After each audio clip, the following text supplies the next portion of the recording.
কলকাতার সেই ভয়ঙ্কর গুমোট সন্ধ্যাটি যেন এক অদৃশ্য অভিশাপের মতো নেমে এসেছিল, যখন আকাশ কালো মেঘের ঘন দলায় পুরোপুরি ঢেকে গিয়েছিল আর বাগবাজারের সরু কাদায় ভরা আঁকাবাঁকা গলিগুলোতে জীবন যেন ক্লান্ত পায়ে হামাগুড়ি দিয়ে চলছিল।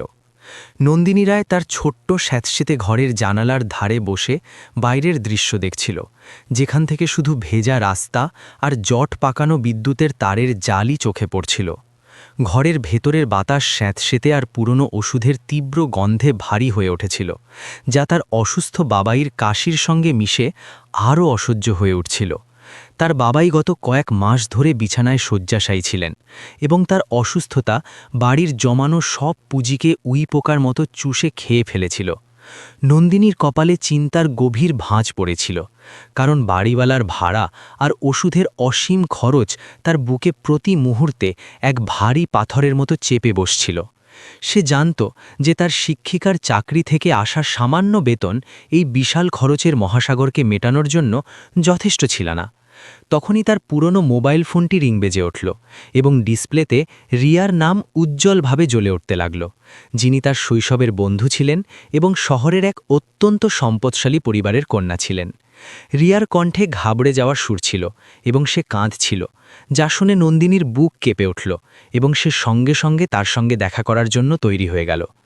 রিয়া তাকে শহরের একটি দামি ক্যাফেতে ডেকেছিল, যার চাকচিক্য নন্দিনীর সাধারণ সুতির কাপড়ের সম্পূর্ণ বিপরীত ছিল।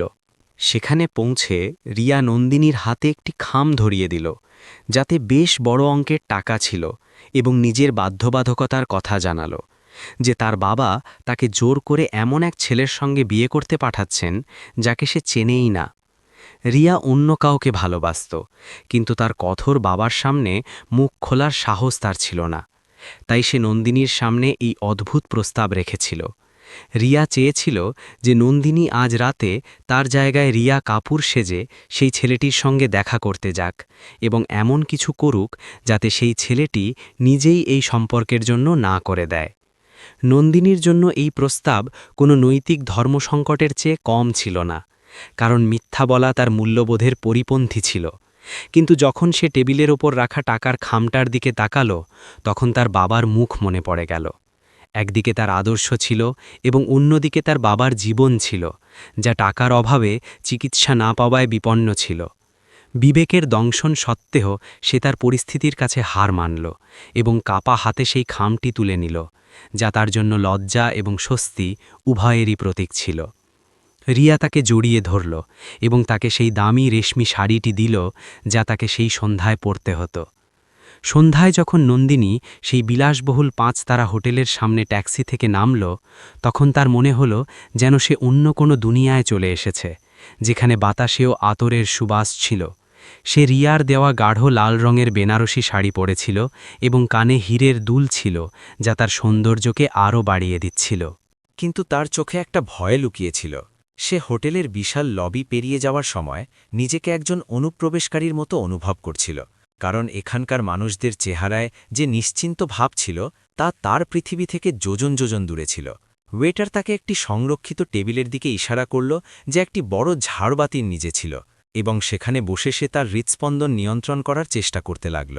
প্রতিটি মুহূর্ত তার কাছে যুগের মতো মনে হচ্ছিল, এবং সে মনে মনে ঈশ্বরের কাছে প্রার্থনা করছিল যেন এই নাটক তাড়াতাড়ি শেষ হয়ে যায়।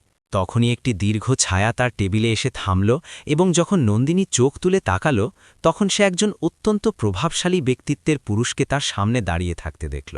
সে ছিল অর্জুন মেহরা, যার চেহারায় এমন এক কঠোরতা আর শীতলতা ছিল যা যে কাউকে অস্বস্তিতে ফেলতে পারত, আর তার চোখে এক অদ্ভুত শূন্যতা দেখা যাচ্ছিল।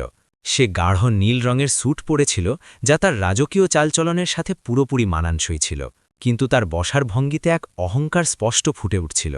সে নন্দিনীর দিকে না দেখিয়ে চেয়ার টেনে বসে পড়ল, যেন সে এই দেখা সাক্ষাৎকে কেবল একটি আনুষ্ঠানিকতা মনে করছিল, যা তাকে যত তাড়াতাড়ি সম্ভব শেষ করতে হতো। সে ওয়েটারকে ডেকে নন্দিনীকে না জিজ্ঞেস করেই নিজের জন্য ব্ল্যাক কফির অর্ডার দিল, যা তার খেয়াল খুশিকে দর্শাচ্ছিল।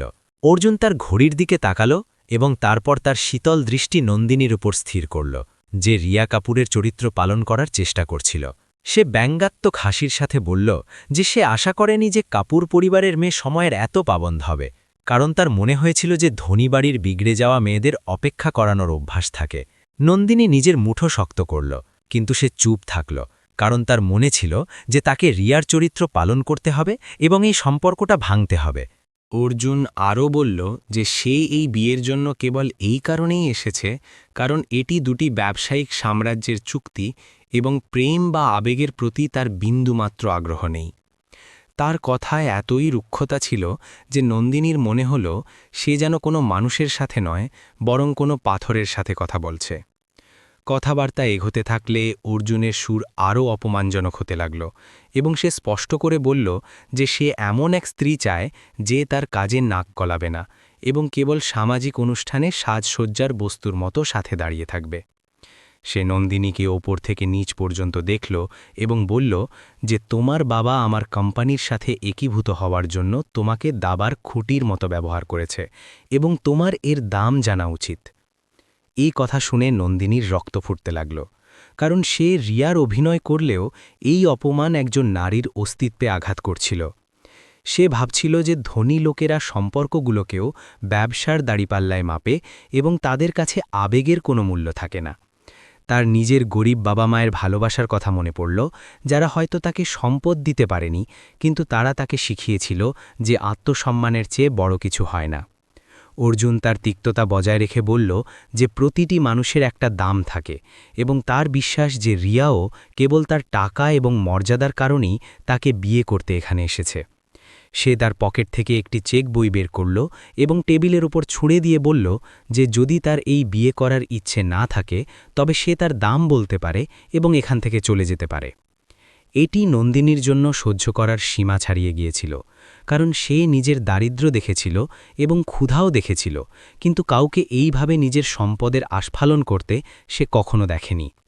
তার মনে হলো যে সামনে বসে থাকা এই লোকটি কেবল ধনীই নয়, বরং সে ভেতর থেকে অত্যন্ত গরিব, যার কাছে হৃদয় বলে কিছু নেই। তার ভয় এখন রাগে পরিণত হয়েছিল এবং তার হাত আপনা আপনি জলের গ্লাসের দিকে এগিয়ে গেল। একটিও শব্দ না বলে এবং কোনো সতর্কতা ছাড়াই নন্দিনী কাচের সেই ভারী গ্লাসটি তুলে নিল এবং তার পুরো ঠান্ডা জল অর্জুনের মুখে ছড়ে মারল। জলের ফোঁটা অর্জুনের দামি স্যুট এবং তার অবাক চেহারা থেকে ঝরতে লাগল এবং পুরো রেস্তোরাঁয় এক মুহূর্তের জন্য নিস্তব্ধতা নেমে এলো, যেখানে সকলের দৃষ্টি তাদের দুজনের ওপর স্থির হয়ে গিয়েছিল। অর্জুন নিজের চোখকে বিশ্বাস করতে পারছিল না, কারণ আজ পর্যন্ত কেউ তার সামনে চোখ তোলারও সাহস করেনি এবং এই মেয়েটি তাকে প্রকাশ্যে অপমান করে দিয়েছিল। জল তার চুল থেকে গড়িয়ে তার চোখে যাচ্ছিল, কিন্তু সে হতবাক হয়ে কেবল নন্দিনীর দিকে তাকিয়েছিল, যে এখন ভয় পাওয়ার বদলে বাঘিনীর মতো টান টান হয়ে দাঁড়িয়েছিল। নন্দিনীর শ্বাস দ্রুত চলছিল এবং তার মুখ রাগে লাল হয়ে গিয়েছিল, কিন্তু তার চোখে এক অদ্ভুত তৃপ্তি ছিল। নন্দিনী তার কাঁপা গলা সামলে নিয়ে বলল যে সম্পদ দিয়ে হয়তো আপনি সব কিছু কিনতে পারবেন, কিন্তু কারো মূল্যবোধ এবং আত্মসম্মান কেনার সামর্থ্য আপনার নেই। সে অর্জুনের চোখে চোখ রেখে বলল যে সে হয়তো বিশ্বের সবচেয়ে ধনী মানুষ হতে পারে, কিন্তু ভদ্রতার দিক থেকে সে একজন ভিখারির চেয়েও অধম। সে বলল যে সম্পর্কের ভিত্তি ব্যবসা নয়, বরং সম্মান হয়, এবং যে মানুষ একজন নারীর সম্মান করতে পারে না সে কারোরই যোগ্য নয়। নন্দিনীর এই কথাগুলো পুরো হলে প্রতিধ্বনিত হল এবং সেখানে উপস্থিত প্রতিটি মানুষ, যারা আগে তাদের আধিজাত্য দেখছিল, এখন এই তামাশার সাক্ষী হয়ে গিয়েছিল। অর্জুনের মুখ রাগ এবং অপমানে লাল হয়ে গিয়েছিল এবং তার মুঠো এত শক্ত হয়ে গিয়েছিল যে তার আঙুলগুলো সাদা হয়ে গিয়েছিল। অর্জুন কিছু বলতে পারার আগেই নন্দিনী তার পার্স তুলে নিল এবং সেখান থেকে ঝড়ের মতো বেরিয়ে গেল। তার বুক তখনও জোরে জোরে কাঁপছিল এবং তার বিশ্বাস হচ্ছিল না যে সে এইমাত্র কি করে ফেলেছে। সে হোটেলের বাইরে এলে দেখল মুষলধারে বৃষ্টি হচ্ছিল এবং ঠান্ডা বাতাসের ঝাপটা তার মুখে লাগছিল, কিন্তু তার ভেতরের আগুন তখনও শান্ত হয়নি। সে পিছনে ফিরে তাকাল না, কারণ সে জানত যে যদি সে থামে তবে তার সাহস জবাব দিয়ে দেবে এবং সে সেখানেই ভেঙে পড়বে। সে বৃষ্টিতে ভিজতে ভিজতে রাস্তায় দৌড়াতে লাগল এবং তার রেশমি শাড়ি কাদায় মেখে গেল, কিন্তু এতে তার কোনো ভ্রুক্ষেপ ছিল না। তাকে কেবল সেই দমবন্ধ করা পরিবেশ থেকে দূরে যেতে হতো, যেখানে মানবতার নিলাম ডাকা হচ্ছিল। রাস্তায় হাঁটতে হাঁটতে সে নিজের ভুল বুঝতে পারল যে সে রিয়ার জন্য বিপদ ডেকে এনেছে এবং হয়তো এখন তাকে সেই টাকাগুলো ফেরত দিতে হবে যা সে তার বাবার চিকিৎসার জন্য নিয়েছিল।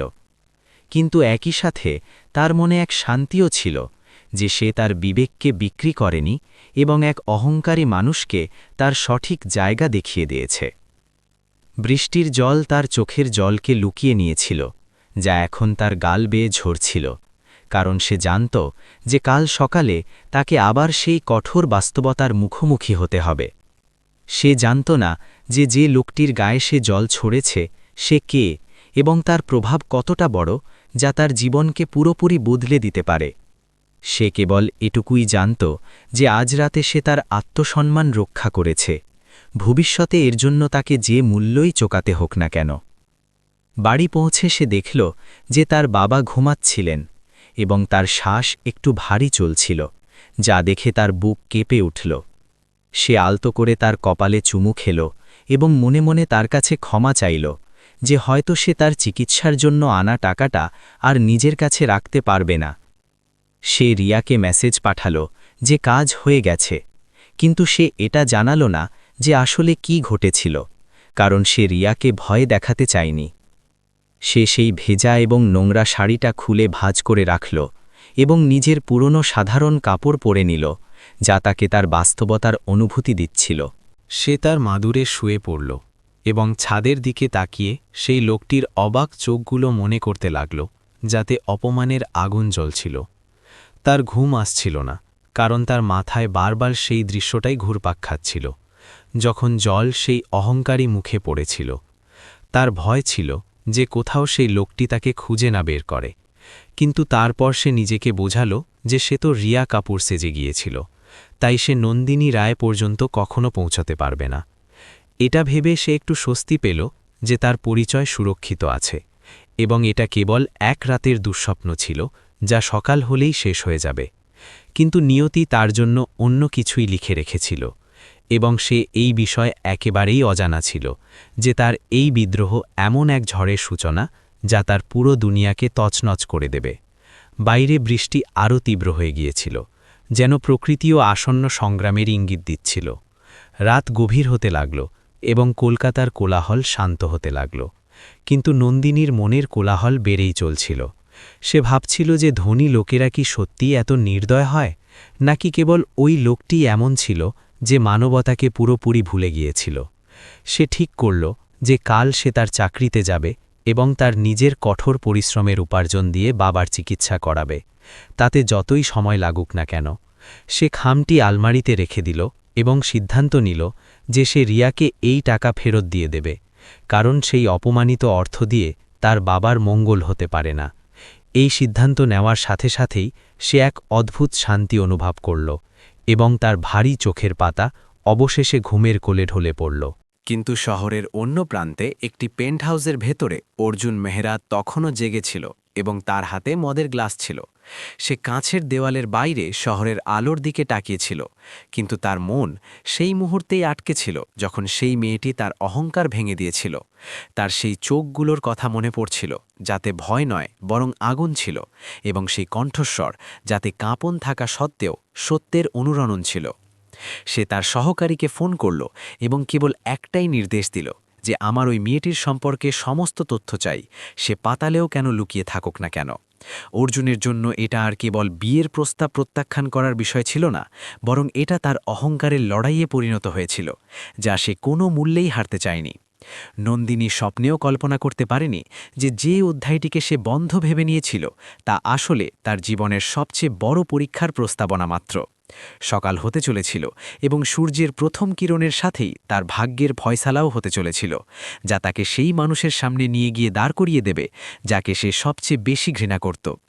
কর্মের চাকা ঘুরে গিয়েছিল এবং এখন না নন্দিনী পিছিয়ে আসতে পারত আর না অর্জুন তাকে ভুলতে পারত। এক গ্লাস জল দিয়ে শুরু হওয়া এই গল্প এখন প্রেম, প্রতিশোধ এবং প্রায়শ্চিত্তের সেই সফরে বের হতে চলেছিল, যেখানে প্রতিটি মোড়ে একটি নতুন চ্যালেঞ্জ তাদের জন্য অপেক্ষা করছিল। পরের দিন সকালে কলকাতার সূর্য বরাবরের মতোই গুমোট আর প্যাচপ্যাচে গরম নিয়ে এলো, যা নন্দিনীকে সেই সুন্দর আর ভীতিকর দুঃস্বপ্ন থেকে ঝাঁকিয়ে জাগিয়ে তুলল। সে তার পুরনো খাটিয়া থেকে উঠল এবং মেঝেতে পা রাখতেই তার বাস্তবতার অনুভূতি হল, যা গতরাতের চাকচিক্য থেকে একেবারেই আলাদা ছিল।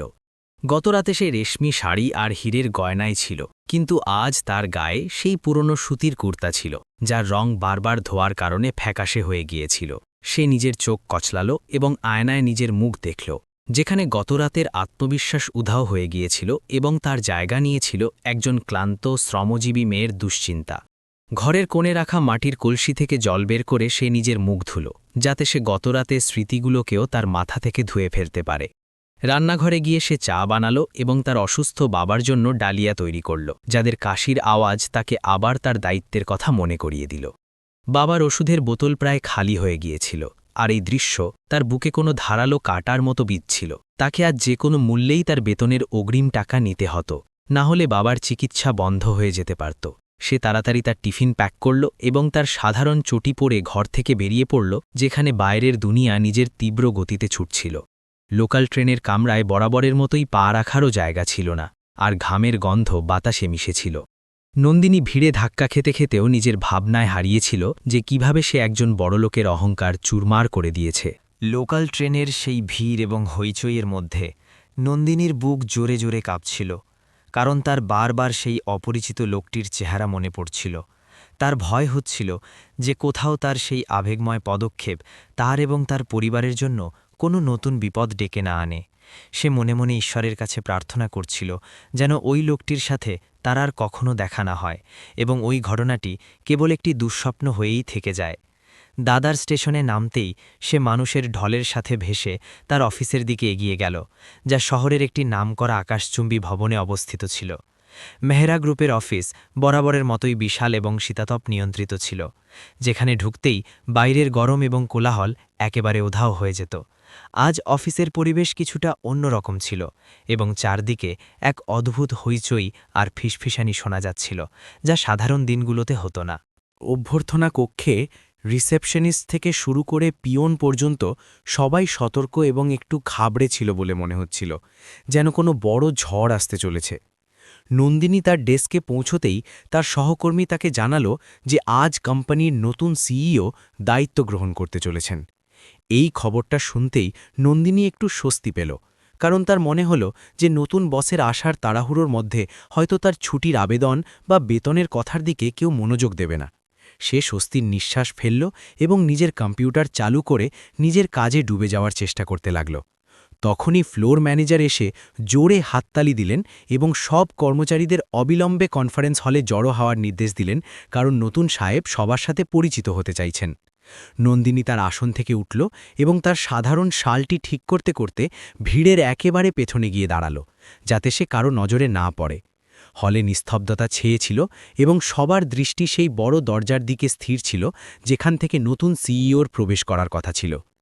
নন্দিনীর মন কোনো অনাকাঙ্ক্ষিত কিছুর আশঙ্কায় কাঁপছিল, কিন্তু সে নিজেকে বোঝাল যে একজন সাধারণ কর্মচারীর সাথে বড় সাহেবের কী সম্পর্ক থাকতে পারে। তখনই দরজা খুলল এবং কয়েকজন নিরাপত্তা রক্ষীর সাথে কালো স্যুট পরা এক দীর্ঘকায় ব্যক্তি ভেতরে প্রবেশ করল। যেই মাত্র সেই ব্যক্তি মঞ্চে উঠল এবং আলো তার মুখের উপর পড়ল, তখন নন্দিনীর পায়ের তলা থেকে মাটি সরে গেল এবং তার রক্ত জমে গেল। এ তো সেই লোকটি, এ তো সেই মুখই ছিল যার উপর সে গতরাতে জল ছুঁড়েছিল এবং যাকে সে প্রকাশ্য সভায় বেইজ্জত করেছিল। সে অন্য কেউ নয়, বরং অর্জুন মেহরা ছিল, যে এখন এই বিশাল সাম্রাজ্যের নতুন মালিক হয়ে তার সামনে দাঁড়িয়েছিল। নন্দিনীর গলা শুকিয়ে গেল এবং তার মনে হলো যেন তার শ্বাস আটকে গিয়েছে। পৃথিবী যে এত ছোট হতে পারে তা সে কখনো কল্পনাও করেনি। সে ভিড়ের মধ্যে আরও পেছনে লুকিয়ে যাওয়ার চেষ্টা করতে লাগল এবং নিজের মাথা নিচু করে নিল, যাতে অর্জুনের নজর তার উপর না পড়ে। অর্জুন মাইক ধরল এবং তার ভারী ও গম্ভীর কণ্ঠস্বর পুরো হলে ছড়িয়ে পড়ল, যার ফলে সেখানে উপস্থিত প্রতিটি কর্মচারী একদম সোজা হয়ে দাঁড়িয়ে গেল। সে কোনো ভূমিকা ছাড়াই সরাসরি কাজের কথা শুরু করল এবং তার কথার মধ্যে সেই রুক্ষতা ও কঠোরতা ছিল যা গতরাতে নন্দিনী অনুভব করেছিল। সে পরিষ্কার ভাষায় বলল যে সে কাজে ফাঁকি দেওয়া এবং অজুহাত দেখানো একদম সহ্য করবে না, এবং যে তার মানদণ্ডে উত্তীর্ণ হতে পারবে না তাকে বাইরের রাস্তা দেখিয়ে দেওয়া হবে। তার প্রতিটি কথা একটি সতর্ক বার্তার মতো শোনাচ্ছিল এবং কর্মচারীরা একে অপরের দিকে তাকাচ্ছিল, কারণ তারা আন্দাজ করতে পেরেছিল যে আগামী দিনগুলো সহজ হবে না। নন্দিনীর মাথা ঘুরছিল এবং তার মনে হচ্ছিল যে সে এখনই অজ্ঞান হয়ে যাবে। ভাষণের সময় অর্জুনের তীরের মতো তীক্ষ্ণ দৃষ্টি পুরো হলটি পর্যবেক্ষণ করছিল, যেন সে তার শিকারকে খুঁজছে। যখন তার নজর সেই কোণে গেল যেখানে নন্দিনী দাঁড়িয়েছিল, তখন তার হার্টবিট এত বেড়ে গেল যে তার মনে হল সেই আওয়াজ বাইরে পর্যন্ত শোনা যাবে। নন্দিনী তার চোখের মোটা চশমা ঠিক করল এবং চুলের গোছা দিয়ে মুখ লুকোনোর চেষ্টা করল, কারণ আজ তার চেহারা গতরাতের রিয়া কাপুরের থেকে একেবারেই আলাদা ছিল। সে সাধারণ সালোয়ার কামিজ পরেছিল এবং তার চুলে তেল মাখা ছিল, যা একটি সাধারণ মেয়ের পরিচয় ছিল। তার আশা ছিল যে এই সাধারণ রূপটি তাকে সেই বড় লোকের চেনা থেকে বাঁচিয়ে দেবে যে গতরাতে একটি গ্ল্যামারাস মেয়েকে দেখেছিল। মিটিং শেষ হতেই নন্দিনী সেখান থেকে পালানোর ধান্দায় ছিল, কিন্তু তখনই বিভাগীয় প্রধান তাকে থামিয়ে দিল এবং একটি ফাইল হাতে ধরিয়ে দিয়ে বললেন যে তাকে নতুন সিইওর কেবিনে যেতে হবে। এটা শুনেই নন্দিনীর হাত থেকে ফাইলটি পড়ে যাওয়ার উপক্রম হল এবং তার চেহারার রং ফ্যাকাশে হয়ে গেল। বিভাগীয় প্রধান তাকে বকা দিয়ে বললেন যে গ্রাফিক ডিজাইন টিমের এটি একটি জরুরি প্রেজেন্টেশন এবং সিনিয়র ডিজাইনার ছুটিতে আছেন, তাই তাকেই যেতে হবে। নন্দিনীর কাছে মানা করার কোনো উপায় ছিল না, কারণ চাকরিটা তার কাছে জীবন মৃত্যুর প্রশ্ন ছিল। সে কাঁপতে কাঁপতে লিফটের দিকে এগিয়ে গেল এবং প্রতিটি পদক্ষেপে তার মনে হচ্ছিল যেন সে নিজের ফাঁসির মঞ্চের দিকে এগিয়ে যাচ্ছে। সিইওর কেবিনের বাইরে দাঁড়িয়ে সে গভীর শ্বাস নিল এবং ভগবানের নাম নিয়ে দরজা ধাক্কাল, যেখান থেকে ভেতরে আসার অনুমতি মিলল। ভেতরের তাপমাত্রা বেশ কম ছিল এবং পুরো ঘরটি আধুনিক আসবাবপত্র ও দামি শিল্পকর্মে সাজানো ছিল, যা অর্জুনের আভিজাত্য প্রকাশ করছিল। অর্জুন তার বড় চেয়ারে বসে কিছু কাগজপত্র দেখছিল এবং মাথা না তুলেই ফাইল রাখার ইশারা করল। নন্দিনী টেবিলের উপর ফাইল রাখল এবং পা টিপে টিপে ফিরে যেতে শুরু করল, কারণ সে এক মুহূর্তের জন্যেও সেই সিংহের গুহায় থাকতে চাইছিল না। কিন্তু তখনই অর্জুনের কণ্ঠস্বর তাকে সেখানেই আটকে দিল, যখন সে জিজ্ঞেস করল যে এই প্রজেক্টের পুরো দায়িত্ব কি তারই। নন্দিনীকে বাধ্য হয়ে ঘুরে জবাব দিতে হল এবং সে নিজের দৃষ্টি মেঝের ওপর স্থির করে বলল যে জি স্যার, আমি কেবল জুনিয়র ডিজাইনার, কিন্তু স্যার ছুটিতে আছেন। তার গলায় সামান্য কম্পন ছিল, যা লুকোনোর সে আপ্রাণ চেষ্টা করল, কিন্তু অর্জুনের কান খুব তীক্ষ্ণ ছিল। সে নিজের চেয়ার ঘুরিয়ে নিল এবং পেনটি টেবিলের উপর ঠুকতে ঠুকতে নন্দিনীকে খুঁটিয়ে দেখতে লাগল, যেন সে তার আওয়াজ চেনার চেষ্টা করছে। অর্জুনের চোখে একটি সন্দেহের ঝিলিক ছিল এবং সে উঠে ধীরে ধীরে নন্দিনীর দিকে এগোতে লাগল। নন্দিনীর শরীর পাথরের মতো শক্ত হয়ে গিয়েছিল এবং সে মনে মনে প্রার্থনা করছিল যেন সে তাকে চিনতে না পারে। অর্জুন তার কাছে এসে থামল এবং টেবিলের ওপর রাখা নেমপ্লেটটি দেখে তার নাম বিড়বিড় করল, মিস নন্দিনী রায়। সে নন্দিনীকে মাথা তুলে তার চোখে চোখ রাখতে বলল, যা একটি আদেশ ছিল এবং তা অমান্য করার উপায় ছিল না। নন্দিনী ভয়ে ভয়ে তার চোখের পাতা তুলল এবং যখনই তাদের দৃষ্টি মিলল, এক মুহূর্তের জন্য সময় থমকে গেল। অর্জুন সেই চোখগুলোকে সাথে সাথে চিনে ফেলল, যাতে সেই একই আগুন এবং সেই একই আত্মসম্মান লুকিয়েছিল যা সে গতরাতে দেখেছিল। যদিও পোশাক এবং চেহারা বদলে গিয়েছিল, কিন্তু আত্মার সেই তেজ এবং বিদ্রোহ তার চোখ থেকে মুছে ফেলা সম্ভব ছিল না। অর্জুনের ঠোঁটে একটি নিষ্ঠুর হাসি ফুটে উঠল এবং সে ব্যঙ্গ করে বলল যে তাহলে এই হলো আপনার আসল রূপ মিস রায়, নাকি আমি বলবো মিস রিয়া কাপুর। নন্দিনী বুঝে গেল যে তার খেলা শেষ হয়ে গিয়েছে এবং এখন অস্বীকার করার কোনো লাভ নেই। সে কাঁপতে কাঁপতে বলল যে স্যার, ওটা একটা নিরুপায় পরিস্থিতি ছিল এবং আমার উদ্দেশ্য আপনাকে ঠকানো ছিল না। অর্জুন হাসতে হাসতে বলল যে নিরুপায় না লোভ সেটা তো সময় বলবে, কিন্তু তুমি আমার সাথে যা করেছ তার দাম তো তোমাকে চোকাতেই হবে। সে নন্দিনীকে ওপর থেকে নিচ পর্যন্ত দেখল এবং বলল যে আমার মনে হয়েছিল তুমি কোনো বড় লোকের মেয়ে, কিন্তু তুমি তো এক সাধারণ কর্মচারী বেরোলে যে টাকার জন্য রূপ বদলায়। নন্দিনীর নিজের সততার উপর লাগাই কলঙ্ক সহ্য হল না এবং তার ভয় এক মুহূর্তের জন্য রাগে বদলে গেল। সে বলল যে আমি যা করেছি নিজের বাবার জন্য করেছি, কিন্তু আমি কখনো নিজের আত্মা বিক্রি করিনি, আর না কোম্পানির কাজে কখনো বেইমানি করেছি।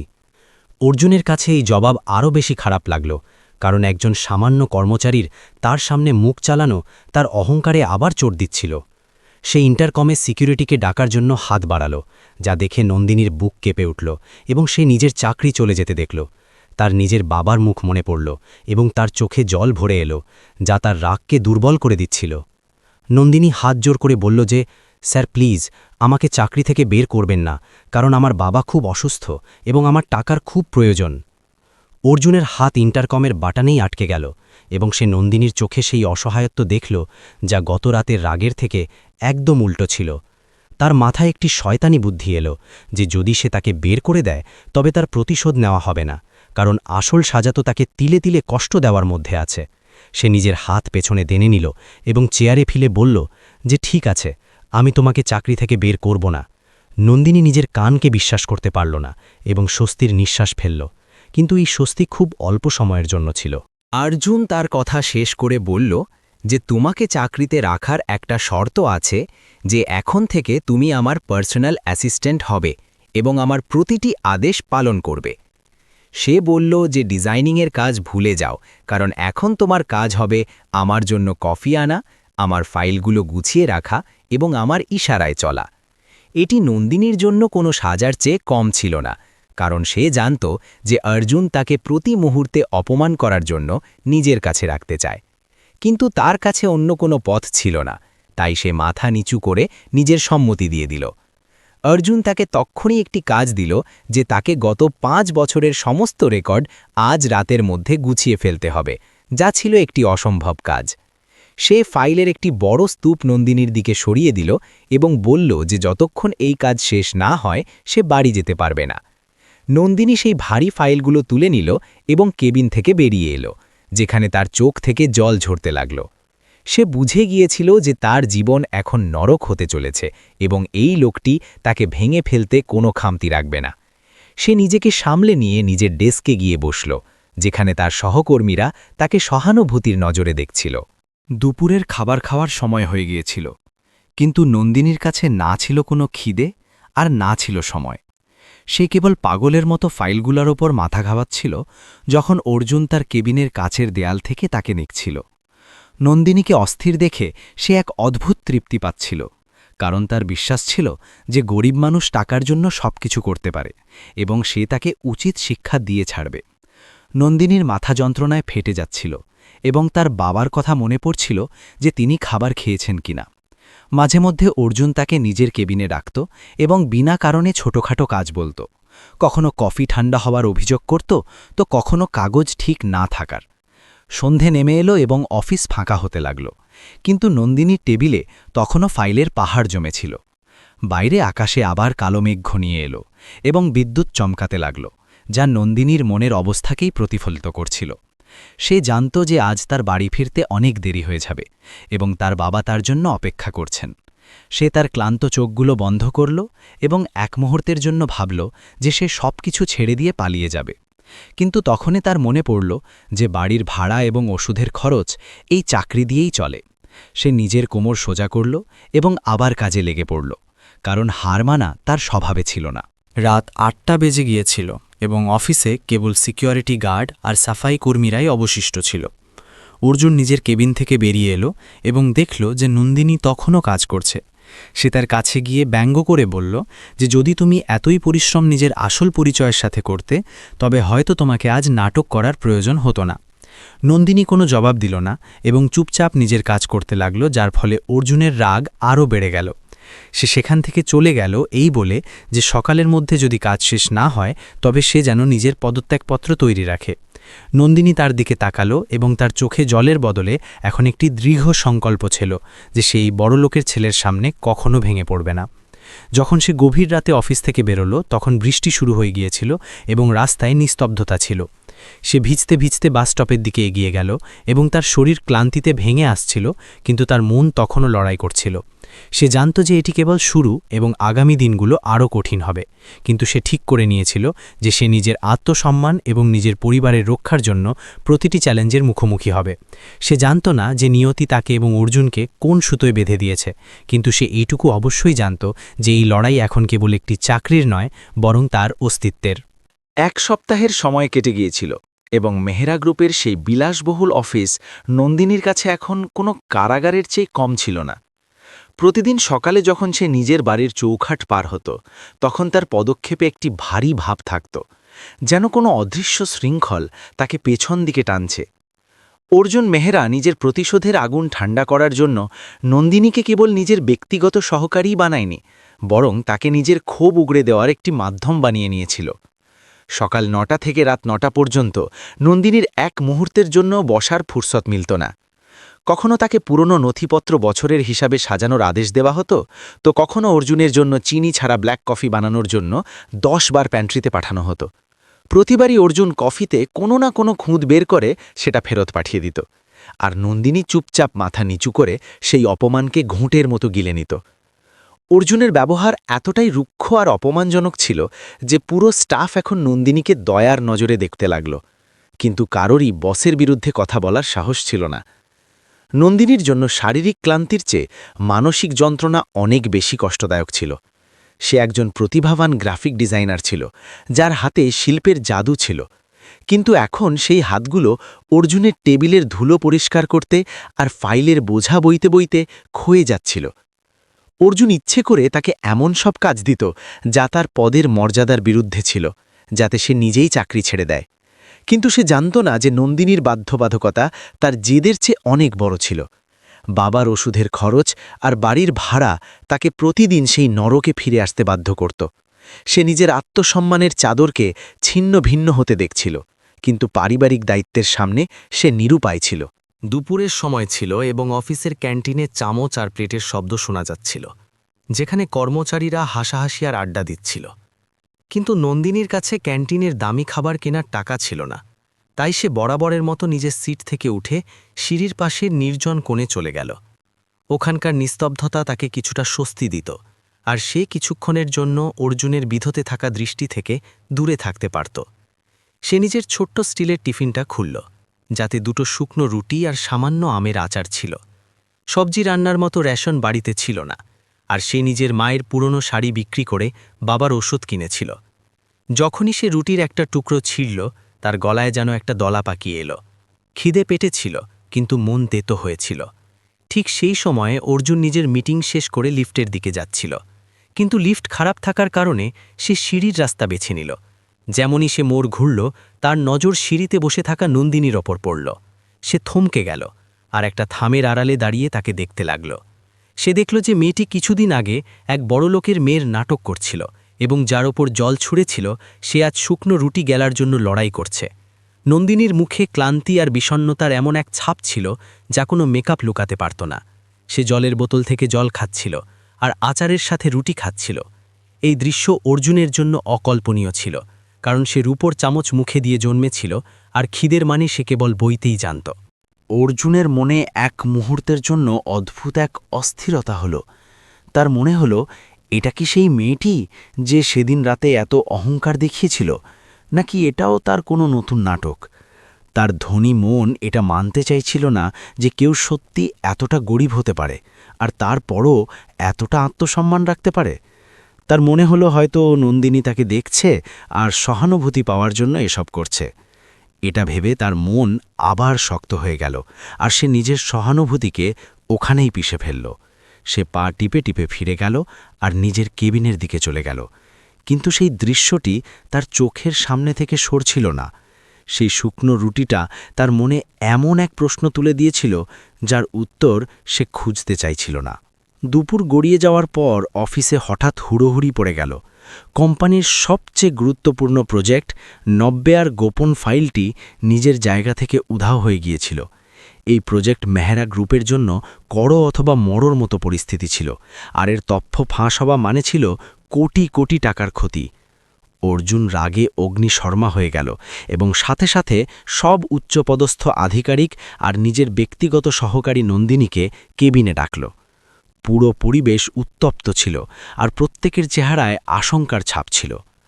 অর্জুন সিংহের মতো নিজের কেবিনে পায়চারি করছিল, আর তার গর্জন কাঁচের দেওয়ালগুলোকেও কাঁপিয়ে দিচ্ছিল। সে নিরাপত্তা প্রধানকে সাথে সাথে সিসিটিভি ফুটেজ চেক করার আদেশ দিল, কিন্তু জানা গেল যে গত ১ ঘণ্টা ধরে কারিগরি ত্রুটির কারণে ক্যামেরাগুলো বন্ধ ছিল। সন্দেহের তীর এখন সরাসরি সেই সব লোকেদের দিকে ছিল যাদের অর্জুনের কেবিন পর্যন্ত যাতায়াত ছিল, আর তাদের মধ্যে সবচেয়ে সহজ শিকার ছিল নন্দিনী। অর্জুনের নজর নন্দিনীর উপর স্থির হয়ে গেল, যে কোণে দাঁড়িয়ে কাঁপছিল। তার মনে পড়ল নন্দিনীর টাকার খুব প্রয়োজন, আর সে আগেও টাকার জন্য রিয়া কাপুর হওয়ার নাটক করেছিল। অর্জুনের পূর্বধারণা এখন বিশ্বাসে বদলে গেল যে নন্দিনী সেই ফাইল প্রতিদ্বন্দ্বী কোম্পানি খান্না গ্রুপকে বিক্রি করেছে, যাতে সে নিজের ঋণ শোধ করতে পারে। সে টেবিলের উপর জোরে ঘুষি মারল আর নন্দিনীর দিকে আঙুল তুলে চিৎকার করে বলল যে এই কাজ এই মেয়েরই। নন্দিনী স্তম্ভিত হয়ে গেল। সে কখনো স্বপ্নেও ভাবেনি যে তার ওপর চুরির অপবাদ আসবে। সে এগিয়ে এসে নিজের সাফাই দেবার চেষ্টা করল আর বলল যে স্যার, আমি নির্দোষ, আমি ফাইল স্পর্শও করিনি। কিন্তু অর্জুন শোনার মেজাজে ছিল না। সে তিক্ততার সাথে বলল যে মেয়ে সামান্য টাকার জন্য নিজের পরিচয় বদলে মিথ্যে বলতে পারে, সে ফাইলও বিক্রি করতে পারে। সে সবার সামনে নন্দিনীর চরিত্রে কালি মাখিয়ে দিয়ে বলল যে তোমার দারিদ্র্য তোমাকে এতটা নিচে নামিয়ে দিয়েছে যে এখন তুমি চুরিতে নেমে এসেছ। অর্জুনের শব্দগুলো চাবুকের মতো নন্দিনীর আত্মায় বিঁধছিল, আর সেখানে উপস্থিত বাকি কর্মচারীরা কেবল তামাশা দেখছিল। নন্দিনীর চোখ দিয়ে জলের ধারা বইতে লাগল, কিন্তু এইবার সে নিজের মাথা নিচু করল না।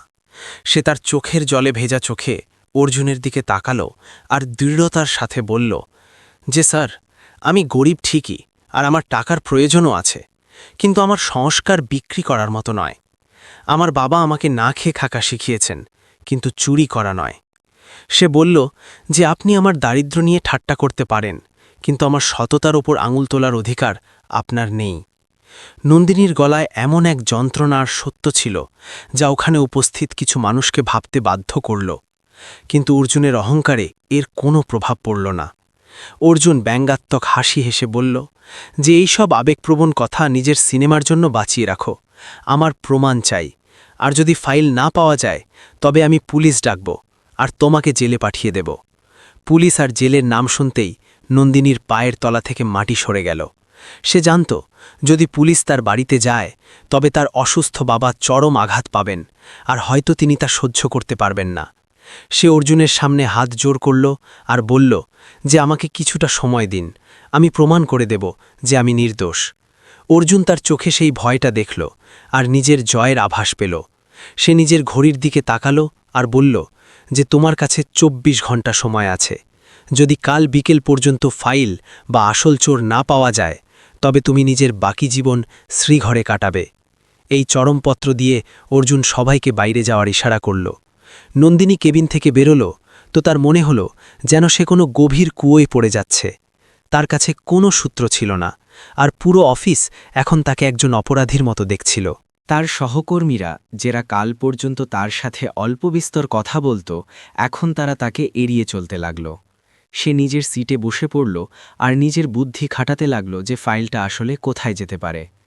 তার মনে পড়ল দুপুরে যখন সে অর্জুনের জন্য কফি আনতে গিয়েছিল, তখন সে এক ঝলক দেখেছিল যে মার্কেটিং হেড মিস্টার খান্না অর্জুনের কেবিনের আশেপাশে ঘোরাঘুরি করছিলেন। মিস্টার খান্নার ব্যবহার গত কয়েকদিন ধরে সন্দেহজনক ছিল, আর ফোনে নিচু গলায় কথা বলতে গিয়ে তিনি প্রায়ই ধরা পড়ছিলেন। নন্দিনী ঠিক করে নিল যে সে হার মানবে না। কর্মের চক্র যদি তাকে এখানে নিয়ে এসে থাকে তবে সেই চক্রই তাকে এই বিপদ থেকে বের করে আনবে। সে নিজের চোখের জল মুছল আর নিজেকে প্রস্তুত করল। সে সিদ্ধান্ত নিল যে আজ রাতে বাড়ি যাবে না এবং অফিসে থেকে প্রমাণ খুঁজবে। সে তার বাবাকে প্রতিবেশীর ফোন থেকে খবর পাঠিয়ে দিল যে কাজের চাপ বেশি থাকায় আজ রাতে ফিরতে পারবে না। এই মিথ্যেটা বলতে গিয়ে তার বুক ফেটে যাচ্ছিল, কিন্তু সত্যিটা বলার সাহস তার ছিল না। সন্ধ্যা নেমে এলো আর ধীরে ধীরে অফিস ফাঁকা হতে লাগল। সাফাই কর্মীরাও নিজেদের কাজ সেরে চলে গেল, আর পুরো বাড়িতে নিস্তব্ধতা ছেয়ে গেল। কেবল নন্দিনীর ডেস্কের আলো জ্বলছিল আর অর্জুনের কেবিনের আলো নেভানো ছিল, কারণ সেও রাগে অফিস থেকে চলে গিয়েছিল। নন্দিনী চোরের মতো পা টিপে টিপে মিস্টার খান্নার কেবিনের দিকে রওনা দিল। সে জানত এটা ভুল, আর যদি সে ধরা পড়ে তবে তার ওপর আরও একটা অপবাদ লেগে যাবে। কিন্তু ডুবন্ত মানুষের কাছে খড়কুটোই সম্বল। সে খান্নার কেবিনের দরজা ধীরে করে ধাক্কা দিল, যা ভাগ্যক্রমে খোলাই ছিল। ভেতরে অন্ধকার ছিল, আর বাইরের রাস্তার ল্যাম্পপোস্টের আলো জানলা দিয়ে আসছিল। সে জলদি জলদি খান্নার টেবিলের ওপর রাখা কাগজপত্র ওলটপালট করতে শুরু করল। তার বুক এত জোরে ধরফর করছিল যে সে নিজের হৃৎস্পন্দন শুনতে পাচ্ছিল। তার ভয় হচ্ছিল যদি কোনো গার্ড চলে আসে। অনেকক্ষণ খোঁজার পরেও সে বিশেষ কিছু পেল না, আর নিরাশা তাকে ঘিরে ধরল। তখনই তার নজর আবর্জনার বাক্সে পড়ে থাকা একটা ভাঁজ করা কাগজের ওপর পড়ল। সে ওটা তুলল আর সোজা করল। এটা একটা ফ্যাক্সের রসিদ ছিল, যার ওপর আজকের তারিখ আর সময় ছিল। এই ফ্যাক্সটি খান্না গ্রুপের একটা নম্বরে পাঠানো হয়েছিল। নন্দিনীর চোখে ঝিলিক খেলে গেল, কিন্তু এটা পুরো প্রমাণ ছিল না। তাকে এটা প্রমাণ করতে হতো যে ওই ফ্যাক্সে ওই গোপন তথ্যগুলোই ছিল। সে কম্পিউটার অন করার চেষ্টা করল, কিন্তু ওটা পাসওয়ার্ড দিয়ে লক করা ছিল। সে হতাশ হয়ে ওখানেই চেয়ারে বসে পড়ল। তার চেষ্টা কি বিফলে যাবে? তাকে কি কাল জেলে যেতে হবে? এই সব প্রশ্ন তাকে আবার ঘিরে ধরল। তখনই তার মনে পড়ল অফিসের মূল সার্ভার রুম বেসমেন্টে আছে, যেখানে সব আসা যাওয়া ডিজিটাল ডেটার ব্যাকআপ থাকে। ওখানে যাওয়া বিপদমুক্ত ছিল না, কিন্তু তার কাছে অন্য কোনো উপায় ছিল না। সে সিঁড়ি দিয়ে নিচে বেসমেন্টের দিকে এগিয়ে গেল। ওখানকার হাওয়ায় স্যাঁতস্যাঁতে আর ধুলোর গন্ধ ছিল। অন্ধকার করিডোরে তার পদশব্দ প্রতিধ্বনিত হচ্ছিল। তার মনে হলো কেউ যেন তার পিছু নিচ্ছে। সে পেছনে ঘুরে দেখল কেবল ছায়া ছিল। ভয়কে জয় করে সে সার্ভার রুমের দরজার কাছে পৌঁছল। ওখানে একটা ডিজিটাল লক লাগানো ছিল। কপাল ভালো যে তার মনে ছিল একবার সে আইটি লোককে কোড দিতে দেখেছিল। সে কাঁপানো হাতে নম্বরগুলো টিপল, আর একটা বিপ শব্দের সাথে দরজা খুলে গেল। ভেতরে যন্ত্রপাতির গুঞ্জন আর সবুজ আলোর ঝিলিক ছিল। সে লগবুক চেক করতে শুরু করল।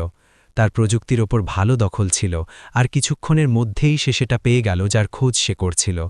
দুপুর 2টোর সময় খান্নার সিস্টেম থেকে একটা বড় ফাইল ট্রান্সফার করা হয়েছিল, এবং তার আইপি অ্যাড্রেস খান্না গ্রুপের ছিল।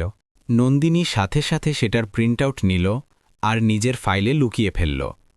তার মুখে জয়ের হাসি ছিল, কিন্তু এই হাসি বেশিক্ষণ স্থায়ী হল না। যেমনই সে ঘুরল, দরজায় একটা ছায়া দেখল। কেউ ওখানে দাঁড়িয়েছিল। তার প্রাণ যেন শুকিয়ে গেল। এটা কি খান্না ছিল, নাকি কোনো গার্ড? সেই ছায়া ধীরে ধীরে এগিয়ে এলো, আর আলোতে তার মুখ স্পষ্ট হল। সে অর্জুন ছিল না, বরং অফিসের পুরনো পিয়ন রামদিন কাকা ছিলেন। রামদিন কাকা নন্দিনীকে ওখানে দেখে অবাক হয়ে জিজ্ঞেস করলেন যে, বেটি, তুমি এত রাতে এখানে কি করছ? নন্দিনীর ধরে প্রাণ এলো। রামদিন কাকা তাকে মেয়ের মতো দেখতেন। সে কাকাকে সব সত্যি বলে দিল, কারণ সে জানত কাকা তার বিশ্বাস ভাঙবেন না। কাকা তার কথা শুনলেন, আর তার চোখে জল এসে গেল। তিনি জানালেন যে তিনিও আজ খান্না সাহেবকে অদ্ভুত সব কাণ্ড করতে দেখেছেন, কিন্তু ভয়ের চোটে কিছু বলেননি। কাকা কথা দিলেন যে তিনি অর্জুন সাহেবের সামনে সাক্ষ্য দেবেন। প্রমাণ হাতে থাকা সত্ত্বেও নন্দিনীর মন ভারী হয়েছিল। সে জানত কাল সকালে তাকে এক বড় লড়াই লড়তে হবে। সে সার্ভার রুম থেকে বেরোল আর নিজের ডেস্কে ফিরে গিয়ে বসল। জানলার বাইরে কলকাতা ঘুমাচ্ছিল, কিন্তু নন্দিনীর চোখে ঘুমের নামগন্ধ ছিল না।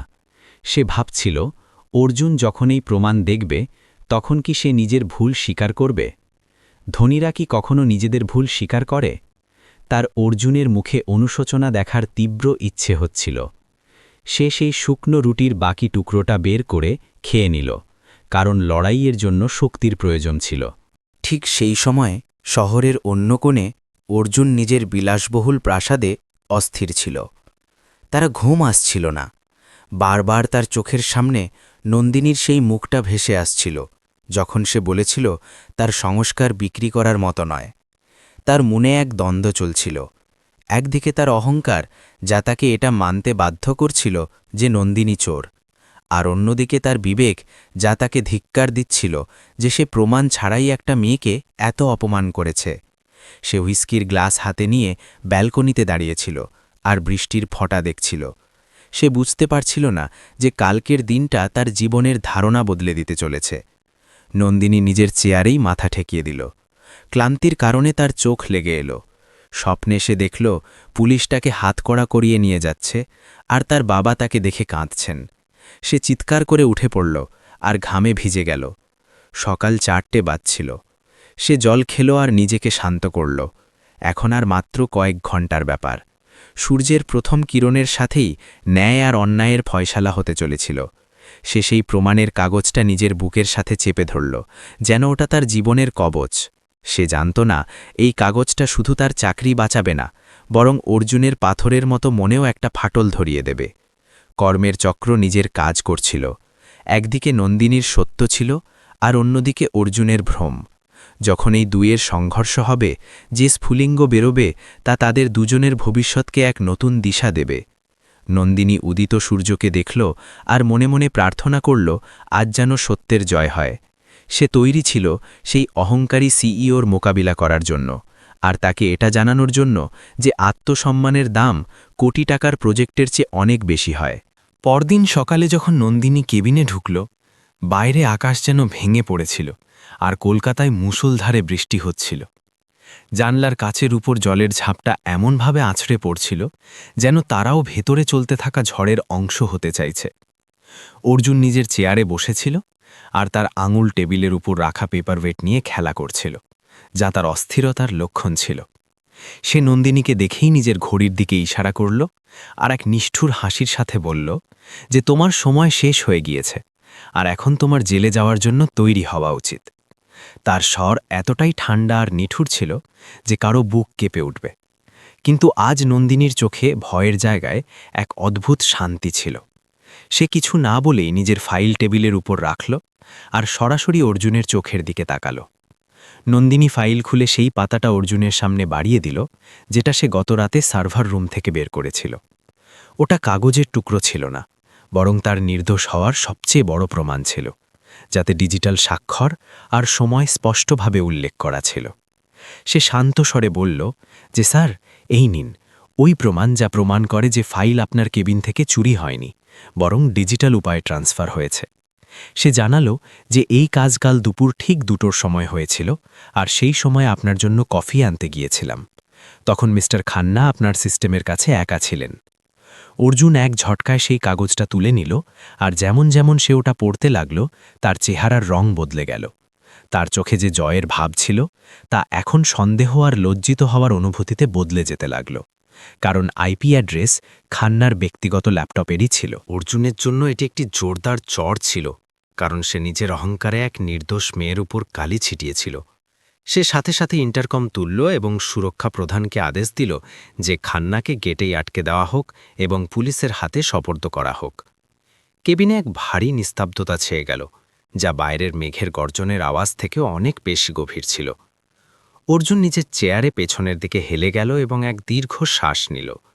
সে নিজের ভুল বুঝতে পারছিল, কিন্তু তার পুরুষোচিত অহংকার তাকে ক্ষমা চাইতে বাধা দিচ্ছিল।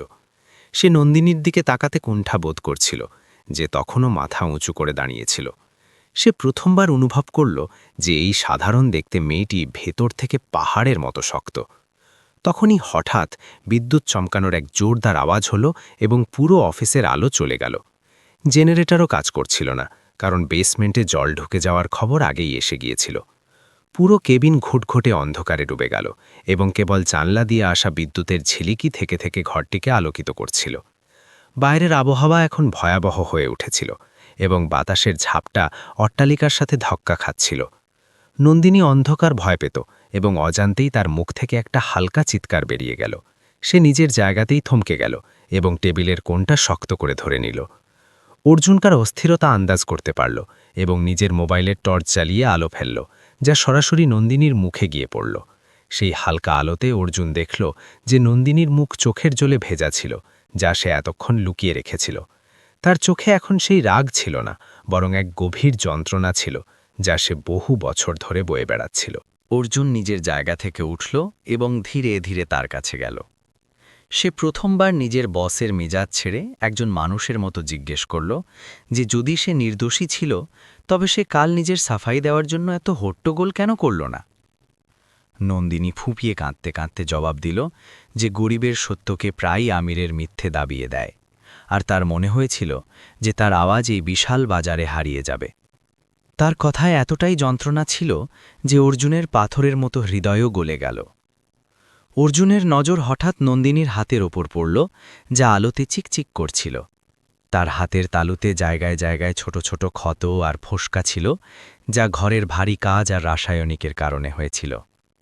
সে অজান্তেই নন্দিনীর হাত ধরে ফেলল আর সেই চিহ্নগুলোকে খুঁটিয়ে দেখতে লাগল। তার মনে পড়ল কিভাবে সে নন্দিনীকে কাঁচচোর আর লোভী বলেছিল, অথচ এই হাতগুলো পরিশ্রমের সাক্ষ্য দিচ্ছিল। নন্দিনী নিজের হাত টেনে নেওয়ার চেষ্টা করল, কিন্তু অর্জুন তাকে ছাড়ল না। সে খুব ধীর স্বরে জিজ্ঞেস করল যে এই চিহ্নগুলো কিসের। নন্দিনী দৃষ্টি নিচু করে জানাল যে যখন বাবা অসুস্থ হলেন তখন সংসার চালানোর জন্য সে কেবল টিউশন পড়ায়নি, বরং মানুষের জামাকাপড়ও সেলাই করেছে আর বাসনও মেজেছে, যাতে ওষুধের ব্যবস্থা করা যায়। নন্দিনীর এই প্রকাশ অর্জুনের জন্য কোনো ধাক্কার চেয়ে কম ছিল না। সে যাকে এক লোভী মেয়ে ভাবছিল, সে আসলে এমন এক মেয়ে ছিল যে নিজের বাবার জন্য নিজের যৌবন আর খুশি বিসর্জন দিচ্ছিল। তার সেই মুহূর্তটি মনে পড়ল যখন সে নন্দিনীর ওপর জল ছোড়ার অভিযোগ করেছিল, এবং সে অনুভব করল যে সেদিনও নন্দিনী নিজের আত্মসম্মানের জন্যই এমনটা করেছিল। অর্জুনের ভেতরের মানুষটি জেগে উঠল এবং নিজের ব্যবহারের ওপর তার এতটাই লজ্জা হল যে সে আর চোখ মেলাতে পারছিল না।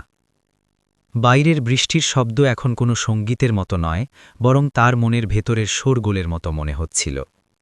সে এক লম্বা দীর্ঘশ্বাস ফেলল এবং সেই শব্দটি বলল যে সে হয়তো কারোর কাছেই কখনো বলেনি। আমাকে ক্ষমা করে দিও নন্দিনী। অর্জুনের গলায় কম্পন ছিল, এবং এই ক্ষমা চাওয়া কোনো আনুষ্ঠানিকতার জন্য নয়, বরং মন থেকে বেরিয়েছিল।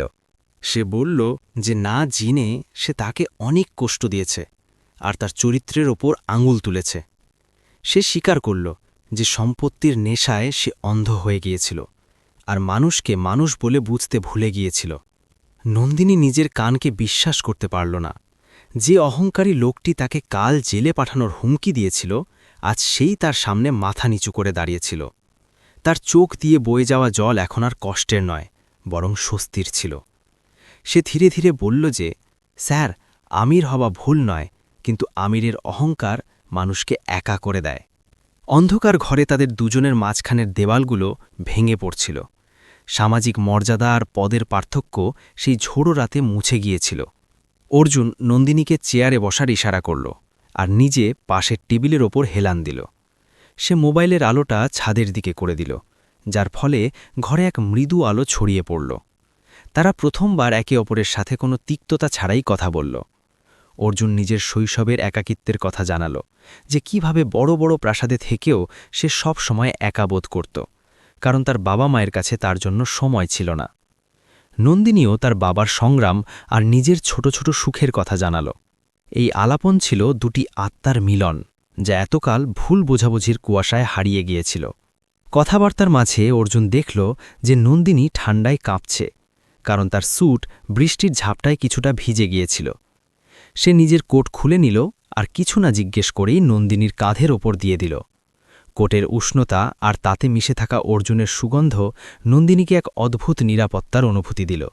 সে প্রতিবাদ করল না, কারণ সেই সময় তার ওই আশ্রয়ের প্রয়োজন ছিল। অর্জুনের চোখে এখন আর ঘৃণা ছিল না, বরং এক শ্রদ্ধা আর হয়তো তার চেয়েও বেশি কিছু ছিল, যাকে সে এখন নাম দিতে পারছিল না। তার কাছে নন্দিনীর মুখ এখন দুনিয়ার সবচেয়ে নিষ্পাপ মুখ মনে হচ্ছিল, যাতে কোনো কৃত্রিমতা ছিল না। ঝড় কিছুটা থামল, কিন্তু বৃষ্টি তখনও চলছিল। অর্জুন জানলা দিয়ে বাইরে তাকালো আর বলল যে এখন অনেক রাত হয়ে গিয়েছে আর তাকে বাড়ি পৌঁছে দেওয়া তার কর্তব্য। নন্দিনী মানা করার চেষ্টা করল, কারণ সে চাইছিল না অর্জুন তার দারিদ্র্যকে আরও কাছ থেকে দেখুক, কিন্তু অর্জুন তার একটা কথাও শুনল না। তারা দুজনেই সিঁড়ি দিয়ে নিচে নামল, কারণ লিফট তখনও বন্ধ ছিল। পার্কিংয়ে অর্জুন নিজের গাড়ির দরজা নন্দিনীর জন্য খুলে দিল, যা ছিল এক এমন শিষ্টাচার যা সে কেবল নিজের সমমর্যাদার লোকদের জন্যই রাখত। নন্দিনী সেই দামি গাড়ির নরম সিটে বসে অস্বস্তি বোধ করছিল, কিন্তু অর্জুনের উপস্থিতি তাকে স্বস্তিও দিচ্ছিল। গাড়ি কলকাতার জলমগ্ন রাস্তা দিয়ে যেন ভেসে এগিয়ে যাচ্ছিল। গাড়ির ভেতরে নিস্তব্ধতা ছিল, কিন্তু এই নিস্তব্ধতা এখন আর বিড ছিল না। অর্জুন বারবার রিয়ারভিউ মিরারে নন্দিনীকে দেখছিল, যে জানলা দিয়ে বাইরে শহরের আলো দেখছিল। তার মনে হচ্ছিল যে এই মেয়েটি তার কাছে কেবল একজন কর্মচারী নয়, বরং সে তার জীবনে এমন এক আয়না হয়ে এসেছে যে তাকে তার আসল চেহারা দেখিয়েছে। নন্দিনীর সাথে কাটানো প্রতিটি মুহূর্ত এখন মূল্যবান মনে হচ্ছিল। তার নিজের ভুল শোধরানোর ইচ্ছে হচ্ছিল, আর সে ভাবছিল যে কিভাবে সে নন্দিনীর আত্মসম্মানে আঘাত না দিয়ে তাকে সাহায্য করবে। অবশেষে গাড়ি বাগবাজারের সেই সরু গলিগুলোর কাছে এসে থামল, যেখানে বড় গাড়িগুলো খুব কষ্টে যেতে পারত। নন্দিনী গাড়ি থামালো আর বলল যে সে এখান থেকে হেঁটেই চলে যাবে। অর্জুন তাকে থামানোর চেষ্টা করল না, কিন্তু সেও গাড়ি থেকে বাইরে বেরিয়ে এলো। বৃষ্টির ঝিরঝিরে ঝাপটার মাঝে দুজনেই একে অপরের সামনে দাঁড়িয়েছিল। নন্দিনী নিজের কোট খুলে তাকে ফেরত দিল আর ধন্যবাদ জানালো। অর্জুন কোট নেওয়ার সময় তার আঙুলগুলোকে হালকা স্পর্শ করল আর বলল যে কাল থেকে অফিসে নতুন শুরু হবে। সে কথা দিল যে এখন আর তাকে কাজের বোঝার তলায় চেপে রাখা হবে না, বরং তার প্রতিভার সম্মান হবে। নন্দিনী ঘুরল আর নিজের গলির অন্ধকারে হারিয়ে গেল। কিন্তু অর্জুন ততক্ষণ দাঁড়িয়ে থাকল যতক্ষণ না সে অদৃশ্য হয়ে গেল। সে দেখল যে নন্দিনী যে বাড়িতে ঢুকল তা কতটা জরাজীর্ণ ছিল, আর তার ছাদ দিয়ে হয়তো জলও পড়ে। এই দৃশ্য তার হৃদয়ে গেঁথে গেল।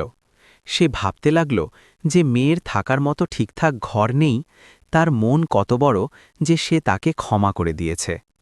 সে নিজের গাড়িতে আবার বসল, কিন্তু তার মন সেই নন্দিনীর কাছেই রয়ে গিয়েছিল। সে বুঝতে পারল যে যাকে সে ভাগ্যের খেলা মনে করছিল তা আসলে তাকে এক উন্নত মানুষ বানানোর ষড়যন্ত্র ছিল। সেই রাতে নন্দিনীরও ঘুম এল না। সে নিজের মাদুরে শুয়ে সেই কোটের উষ্ণতার কথা মনে করছিল। তার অর্জুনের সেই বদলে যাওয়া রূপ বারবার মনে পড়ছিল। সত্যি কি কোনো মানুষ এতটা বদলে যেতে পারে, নাকি এটা কেবল এক মুহূর্তের লোক দেখানো ছিল? কিন্তু তার মন বলছিল যে অর্জুনের চোখে যে অনুশোচনা ছিল তা সত্য ছিল। তার মনে হল হয়তো তাদের গল্পের ঘৃণার অধ্যায় শেষ হয়ে গিয়েছে, আর এখন নতুন কিছু লেখা হতে চলেছে। বাইরের বৃষ্টি এখন থেমে গিয়েছিল আর আকাশ পরিষ্কার হতে শুরু করেছিল, যা তাদের সম্পর্কের আস্তে চলা স্বচ্ছতার সংকেত ছিল। কিন্তু তারা দুজনেই এই বিষয়ে অজ্ঞাত ছিল যে তাদের এই নতুন বন্ধুত্ব আর বোঝাপড়া এক বড় ঝড়কে নিমন্ত্রণ জানাচ্ছে। সমাজ আর পরিবারের দেওয়ালগুলো তখনও তাদের মাঝখানে দাঁড়িয়েছিল। অর্জুনের মা আর রিয়ার পরিবার তখনও নিজেদের চাল চালার জন্য তৈরি হয়ে বসেছিল। কিন্তু আজ রাতের জন্য তারা দুজনেই নিজ নিজ জগতে একে অপরের চিন্তায় মগ্ন ছিল। কর্ম নিজের কাজ করে দিয়েছিল, আর দুটি আলাদা মিরুকে একসাথে এনে দাঁড় করিয়েছিল। এখন সামনের পথ তাদের সাহস আর ভালোবাসার পরীক্ষা নিতে চলেছিল। সেই ঝোড়ো রাতের পর কয়েকটা দিন নন্দিনীর জন্য কোনো মিষ্টি স্বপ্নের মতো ছিল, যেখানে অফিসের পরিবেশ পুরোপুরি বদলে গিয়েছিল। অর্জুন মেহরা এখন আর সেই স্বৈরাচারী শাসক ছিল না, যাকে প্রত্যেক কর্মচারী ভয় পেত। বরং এখন তার চোখে এক স্থিরতা আর বিচক্ষণতা এসে গিয়েছিল। নন্দিনী যখনই তার কেবিনে যেত তখন সে সম্মান পেত, আর অর্জুন তার কাছ থেকে ডিজাইনের ব্যাপারে মতামত নিতে শুরু করেছিল। তাদের দুজনের মাঝে এক না বলা সম্পর্ক গড়ে উঠেছিল, যা শব্দের অতীত আর যাকে এখনও কোনো নাম দেওয়া হয়নি। নন্দিনীর মনে হতে শুরু করেছিল যে হয়তো তার জীবনের সমস্যাগুলোর ইতি ঘটেছে, আর এখন সুখ তার দরজায় কড়া নাড়ছে। কিন্তু সে ভুলে গিয়েছিল যে ঝড়ের পরে শান্তি প্রায়ই এক বড় ঘূর্ণিঝড়ের সংকেত হয়, যা সব কিছু তছনছ করে দেওয়ার জন্য তৈরি হয়ে থাকে। সেটা দুপুরের সময় ছিল, যখন নন্দিনী নিজের কাজে মগ্ন ছিল, যে তখনই অফিসের বাইরে একসাথে অনেকগুলো দামি গাড়ির বহর এসে থামল। এই গাড়িগুলো থেকে অর্জুনের মা গায়ত্রী দেবী আর রিয়ার বাবা মা নামলেন, যাদের চেহারায় ক্রোধ আর ঘৃণার ভাব স্পষ্ট দেখা যাচ্ছিল। গায়ত্রী দেবী একজন অত্যন্ত কঠোর আর রক্ষণশীল মহিলা ছিলেন, যাদের জন্য তাদের বংশগত মর্যাদাই সব ছিল, আর তিনি গরিবদের চরম ঘৃণা করতেন। রিয়াও তাদের সাথে ছিল, কিন্তু তার মাথা নিচু ছিল আর সে অনবরত কাঁদছিল, যার ফলে নন্দিনীর মন কোনো অশুভ আশঙ্কায় কেঁপে উঠল। পুরো অফিস স্তব্ধ হয়ে গেল, কারণ গায়ত্রী দেবীর আসার মানে ছিল কোনো খুব বড় ব্যাপার ঘটেছে। নন্দিনী নিজের চেয়ার থেকে উঠতেই নিরাপত্তা কর্মীরা তাকে ঘিরে ধরল, আর তাকে সবার সামনে মূল হলে ডাকা হল। গায়ত্রী দেবী অফিসের মাঝখানে দাঁড়িয়ে নন্দিনীকে এমন চোখে দেখলেন যেন সে কোনো ময়লা, যাকে পরিষ্কার করা জরুরি। তিনি নিজের হীরের আংটি পরা আঙুল নন্দিনীর দিকে তুলে পুরো শক্তি দিয়ে চিৎকার করে বললেন যে এই সেই প্রতারক মেয়ে যে আমাদের পরিবারের সম্মানের সাথে খেলা করেছে। তিনি সবার সামনে সেই সত্যিটা উঘড়ে দিলেন যা নন্দিনী আর রিয়া লুকিয়ে রেখেছিল, যে কিভাবে নন্দিনী টাকার জন্য রিয়ার রূপ ধরেছিল।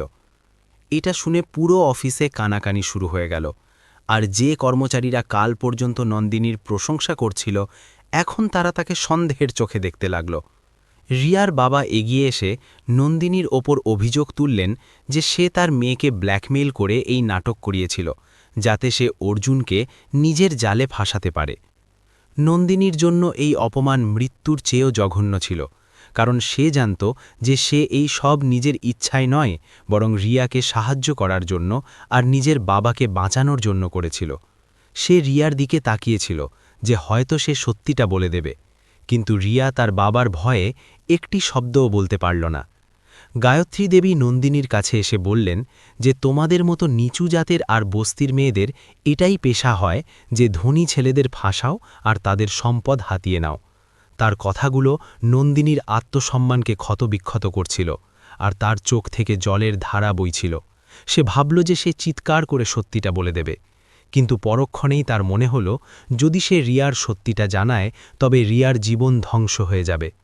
তখনই অর্জুন নিজের কেবিন থেকে বাইরে এলো আর এই তামাশা দেখে স্তম্ভিত হয়ে গেল, কারণ তার ধারণা ছিল না যে কথা এতটা দূর গড়িয়ে যাবে। সে তার মাকে থামানোর চেষ্টা করল আর বলল যে নন্দিনীর কোনো দোষ নেই আর তাকে এভাবে অপমান না করা হয়, কিন্তু গায়ত্রী দেবীর রাগ সপ্তম আকাশে ছিল, আর তিনি অর্জুনকে চুপ করিয়ে দিয়ে বললেন যে তুমি এই মেয়ের নিষ্পাপতার ধোঁকায় আছো, অথচ এ এক ধূর্ত অপরাধী। তিনি অর্জুনের সামনে সেই চেকটা ছুঁড়ে দিলেন যা রিয়া নন্দিনীকে দিয়েছিল, আর বললেন যে দেখ, এই মেয়ের দাম কেবল এই কাগজের টুকরোটা। অর্জুন সেই চেকটা দেখল আর তারপর নন্দিনীর দিকে তাকালো, যার চোখে কেবল অসহায়ত্ব ছিল। নন্দিনী সিদ্ধান্ত নিল যে সে আর তামাশা হতে দেবে না, আর না অর্জুনকে তার পরিবারের সাথে লড়িয়ে দেবে। সে নিজের চোখের জল মুছল আর সবার সামনে স্বীকার করে নিল যে হ্যাঁ, সে টাকার জন্যই এই কাজ করেছে, আর সে এক লোভী মেয়ে।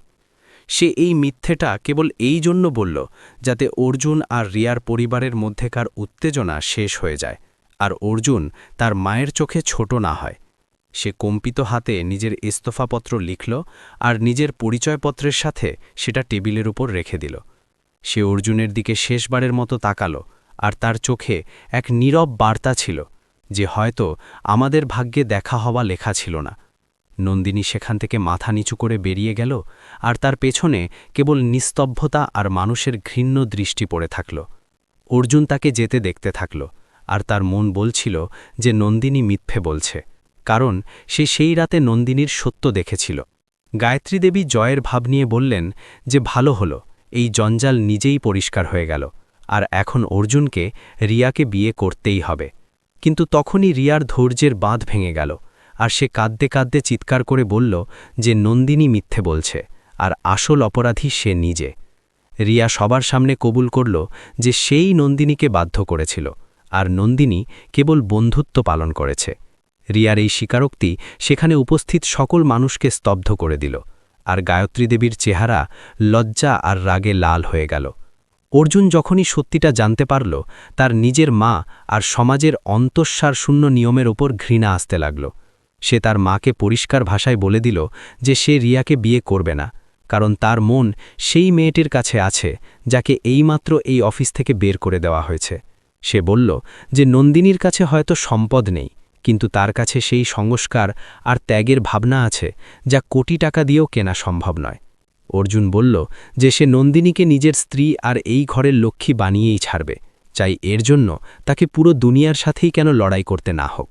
অর্জুন সেখান থেকে ছুটল আর লিফটের অপেক্ষা না করে সিঁড়ি দিয়ে নিচে দৌড়ে গেল, কারণ তার ভয় ছিল যে নন্দিনী চিরকালের জন্য তার জীবন থেকে দূরে না চলে যায়। সে পার্কিংয়ে এলো আর নিজের গাড়িতে বসে পাগলের মতো তাকে রাস্তায় খুঁজতে লাগল। তার মনে পড়ল নন্দিনী একবার কথায় কথায় বলেছিল যে যখনই তার মন খুব খারাপ থাকে তখন সে পুরনো রেল স্টেশনের কাছে গিয়ে বসে থাকে। অর্জুন গাড়ির গতি বাড়িয়ে দিল আর ট্রাফিক নিয়মের তোয়াক্কা না করে সে স্টেশনের দিকে এগিয়ে গেল। তার বুক ধরফর করছিল, আর সে মনে মনে প্রার্থনা করছিল যেন সে নিজের ভুল শুধরানোর একটা শেষ সুযোগ পায়। ওদিকে রেল স্টেশনে নন্দিনী এক বেঞ্চে বসেছিল আর তার সামনে দিয়ে গাড়িগুলো যাচ্ছিল, কিন্তু তার মন অন্য কোথাও ছিল। সে কলকাতা ছাড়ার সিদ্ধান্ত নিয়ে ফেলেছিল, কারণ এই শহর তাকে কেবল কষ্ট আর অপমান দিয়েছে। সে ভাবল সে তার বাবাকে নিয়ে ফিরে নিজের গ্রামে চলে যাবে, যেখানে হয়তো টাকা কম কিন্তু শান্তির রুটি তো মিলবে। তার কানে এখনও গায়ত্রী দেবীর তিক্ত শব্দগুলো প্রতিধ্বনিত হচ্ছিল, আর তার মনে হচ্ছিল যে আমির আর গরিবের মাঝখানের খাতকে কখনো ভরা সম্ভব নয়। তখনই স্টেশনের ঘড়িতে ৩টে বাজল আর তার ট্রেন আসার সময় হয়ে গিয়েছিল। সে নিজের জিনিসপত্র তুলল আর ভারী পায়ে প্ল্যাটফর্মের দিকে এগিয়ে গেল।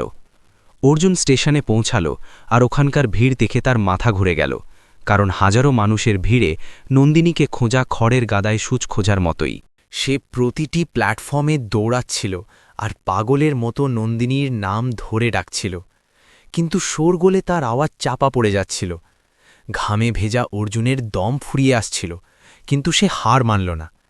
তখনই তার নজর দূরে এক কোণে দাঁড়িয়ে থাকা সেই মেয়েটির ওপর পড়ল, যে লাল ওড়না জড়িয়ে ট্রেনের অপেক্ষা করছিল। সে নন্দিনীই ছিল, যে ট্রেনে উঠতে যাচ্ছিল। অর্জুন নিজের পুরো শক্তি দিয়ে তাকে ডাকল। নন্দিনী থমকে গেল। সে পেছনে ঘুরে দেখল অর্জুন ভিড়ের মধ্যে দিয়ে তার দিকে ছুটে আসছে। নন্দিনী নিজের চোখকে বিশ্বাস করতে পারল না। অর্জুন তার কাছে এসে হাঁপাতে হাঁপাতে তার হাত ধরল আর বলল, যেও না নন্দিনী, আমাকে ছেড়ে যেও না। আমি সব সত্যি জেনে গিয়েছি। আমি তোমাকে ছাড়া অসম্পূর্ণ। নন্দিনীর চোখে জল চলে এলো। সে দেখল অর্জুনের চোখে সেই একই ভালোবাসা আর শ্রদ্ধা, যা সে সেই ঝোড়ো রাতে দেখেছিল। ভিড়ের মাঝখানে দাঁড়িয়ে অর্জুন সবার সামনে নন্দিনীকে বিয়ের প্রস্তাব দিল। নন্দিনী মৃদু হেসে সম্মতি দিল। স্টেশনে উপস্থিত মানুষজন তালি বাজিয়ে তাদের অভিবাদন জানাল। অবশেষে নন্দিনী আর অর্জুনের প্রেম জয়ী হল। সমাজ আর সম্পদের দেওয়াল ভেঙে এক নতুন সম্পর্কের সূচনা হল। নন্দিনী তার বাবাকে নিয়ে অর্জুনের সাথে তার নতুন জীবনের পথে পা বাড়াল। গায়ত্রী দেবীও পরে রিয়ার কাছে ক্ষমা চাইলেন এবং নন্দিনীর মহত্ব বুঝতে পেরে তাকে সাদরে বরণ করে নিলেন। এইভাবে ঘৃণা আর অপমানের বদলে ভালোবাসা আর শ্রদ্ধার এক চিরস্থায়ী বন্ধন তৈরি হল।